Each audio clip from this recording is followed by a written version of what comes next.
Oui, Christine, le match va se jouer. La bataille pour la présidence des Républicains entre Bruno Retailleau et Laurent Wauquiez s'apprête donc à se clôturer ce week-end, mais ce n'est pas qu'un simple duel de personnalité. C'est d'abord la course au leadership fort d'une droite en quête de renaissance depuis des années. À la tête du ministère de l'Intérieur, parce que je vais essayer de voir, entre guillemets, les bons et les mauvais points qui s'est passé pendant cette campagne. À la tête du ministère de l'Intérieur, Bruno Retailleau s'est imposé, il faut le dire, comme une figure de fermeté, incarnant une droite décomplexée sur les questions régaliennes. Ses discours musclés sur la sécurité et l'immigration, sa volonté affichée de chercher des résultats concrets, notamment sur les OQTF, ont galvanisé les électeurs LR qui ont retrouvé leur fierté. Même au-delà du parti, son style direct, qu'il revendique comme un parler vrai, sa sincérité, séduit ceux qui désespéraient d'entendre une voix forte à droite, même si des exemples, quand même, dans son histoire, peuvent fragiliser cette idée. Notre ami Philippe de Villiers s'en rappelle. Il est perçu comme un meilleur candidat à la présidentielle pour LR. Retailleau a su capter la lumière, redonnant une fierté aux militants et électeurs de droite qui se sentaient orphelins depuis des années. Alors Laurent Wauquiez, il a été pris de court par l'ascension de Retailleau. Le chef des députés LR a révélé, il faut le dire, une combativité inattendue dans cette campagne en réalisant le plus de déplacements sur le terrain. Loin de se contenter d'un rôle de challenger qu'on voudrait lui coller, il a multiplié les propositions choc à l'image de son idée d'envoyer les étrangers sous OQTF à Saint-Pierre-et-Miquelon qu'il a annoncé dans le JDD.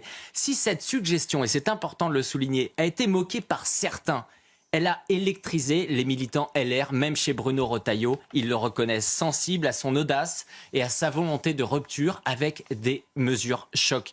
Wauquiez en outsider, il a su capter l'énergie d'une base militante, lassée des compromis et des discours tièdes. Sa capacité à fédérer au-delà de son siège de l'Auvergne-Rhône-Alpes, où les adhésions LR ont explosé, prouve qu'il n'est pas à sous-estimer ce week-end. Alors on a quand même l'impression que Bruno Retailleau est favori. Où en est-on vraiment ? Alors oui, si Bruno Retailleau brille par sa popularité, sa force peut devenir paradoxalement sa faiblesse, et c'est ce que je voulais souligner. Soutenu par des figures du parti comme Valérie Pécresse, Xavier Bertrand ou Jean-François Copé, il traîne le poids de caciques discrédités aux yeux de bon nombre de militants. Ces anciens candidats aux échecs retentissants, aux nombreuses trahisons, incarnant une droite molle, engluée dans les compromis avec le macronisme. Ce soutien, loin de renforcer Bruno Retailleau, le rend suspect aux yeux d'une partie de la base militante en demande de fermeté et de rupture. Bruno Retailleau reste flou sur ses intentions, notamment vis-à-vis d'Édouard Philippe, malgré de légers démentis. Édouard Philippe, l'homme qui cristallise la trahison du macronisme. Bien qu'il ait critiqué Bruno Retailleau, le en même temps macronien, et affirmé vouloir une droite indépendante, ses déclarations manquent de clarté tranchante dont il fait preuve pour condamner les alliances avec le Rassemblement national. C'est-à-dire que lorsqu'il condamne les alliances avec le Rassemblement national, on l'entend bien plus que lorsqu'il dément sa volonté de s'allier avec Édouard Philippe. Ce flou, il alimente les soupçons de Laurent Wauquiez, qu'il accuse de risquer une dilution dans la Macronie. Si Bruno Retailleau échouait à mobiliser au premier tour de 2027 s'il était candidat à la présidentielle, sa nouvelle proximité avec les ministres du gouvernement Bayrou pourrait le pousser à rallier Édouard Philippe, trahissant ainsi les espoirs d'une droite souveraine. À l'inverse, Laurent Wauquiez, on l'a vu notamment sur CNews, il s'est montré d'une clarté cristalline. C'est la force aussi des outsiders, il faut le reconnaître.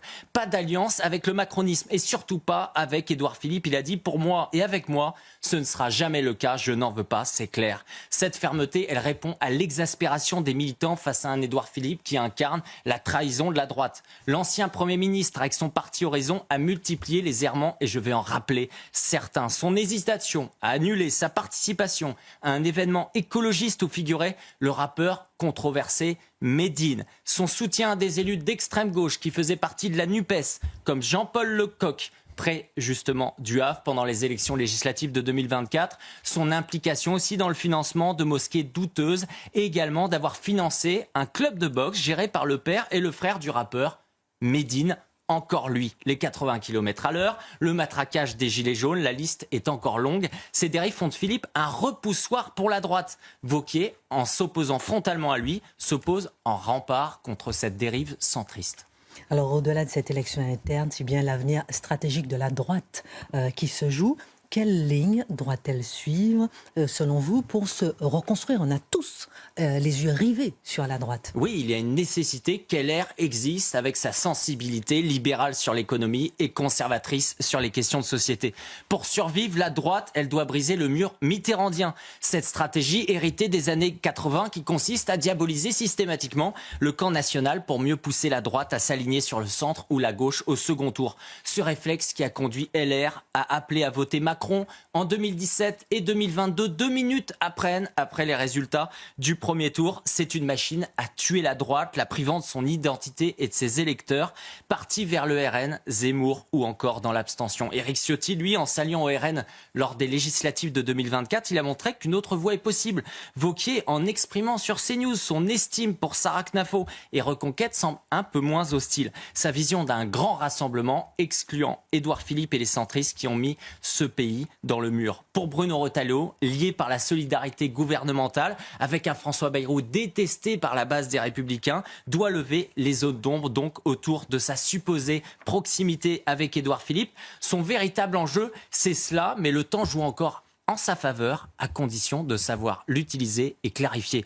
À l'heure du choix, la droite ne peut se permettre, Christine, un nouveau ralliement à un clone de Macron en 2027. Et c'est ce que tous les militants LR répètent pour abattre le mur mitterrandien. Elle doit avoir un cap clair, un projet de rupture, un refus catégorique de faire une alliance avec Édouard Philippe et une main tendue ou plutôt une logique de pas d'ennemi à droite. C'est seulement à ce prix que la droite redeviendra une force de gouvernement. Maintenant, Wauquiez et Retailleau ont leur chance, que le meilleur gagne.